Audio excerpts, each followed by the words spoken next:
indiqué, nous allons parler du foot féminin aujourd'hui. Ce que je vais pouvoir parler, ce sera notamment de mon expérience, de mon vécu au sein de mon dernier club, auquel j'étais entraîneur d'une section U15 féminine. J'ai pu découvrir vraiment des différences dans la manière de coacher, dans la manière de manager une équipe U15 et entre les U15 masculins que j'ai pu avoir les U15 féminines. Premièrement, il y a la manière de faire. Le management est très différent. On ne peut pas se comporter, on ne peut pas avoir le même vocabulaire entre une fille et un garçon. La manière de percevoir, la manière de recevoir certaines phrases, certaines réflexions peut être totalement différente et peut amener à un brusquage.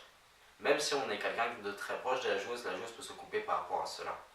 Donc il faut vraiment être patient, vraiment comprendre, vraiment voir et amener la joueuse à comprendre et à se comprendre aussi également.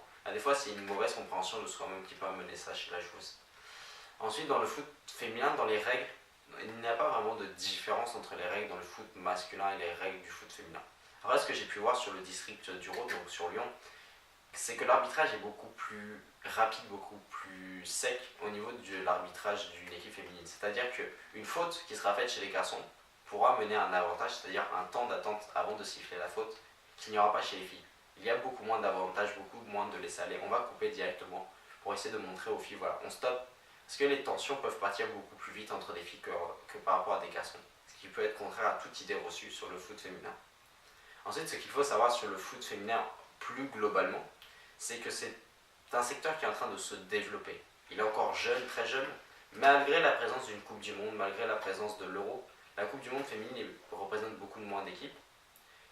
Comme certains peuvent le savoir, la prochaine Coupe du Monde aura lieu cette année en France et donc on voit le peu d'équipes qui sont présentes et le peu de favoris. C'est-à-dire autant dans le monde masculin, beaucoup de nations peuvent se dire je peux avoir. Autant dans le foot féminin, on peut avoir seulement 2-3 équipes qui vont être favoris. Actuellement, ce sont les équipes où le foot en club c'est le plus développé, c'est-à-dire la France, l'Allemagne, les pays nordiques et les États-Unis. Le Japon commence à arriver, mais voilà, c'est un continent qui est très en retard par rapport au foot féminin, mais qui peut se développer très vite.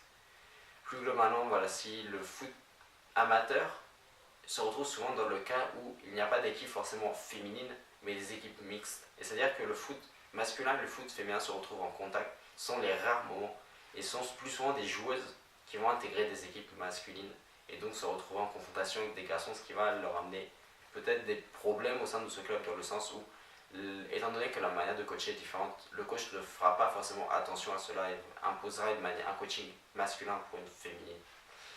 Voilà, plus globalement, si je vais pouvoir vous indiquer que c'est la fin de cette rubrique, la prochaine rubrique nous parlera donc du fonctionnement du foot dans sa globalité, notamment du foot professionnel.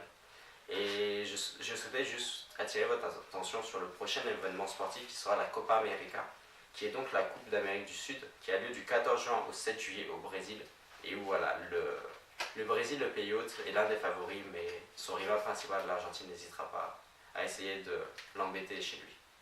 Sur ce, je vous dis au revoir et bonne journée.